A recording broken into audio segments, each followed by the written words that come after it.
আসসালামু আলাইকুম বন্ধুরা, সবাই কেমন আছেন? আজকে 4 দিন ধরে খুব বৃষ্টির জন্য ভিডিও বানাতে পারি না।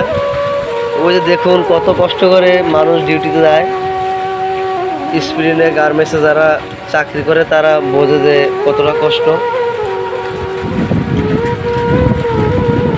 খুব সুন্দর বৃষ্টি হইতেছে। সব জায়গায় এখন বন্যা চলতেছে, সবাই একটু সাবধানে চলাফেরা করবেন। বৃষ্টির কারণে কোনো জায়গায় বাইরে হইতে পারতেছি না, ভিডিও বানাতে পারতেছি না।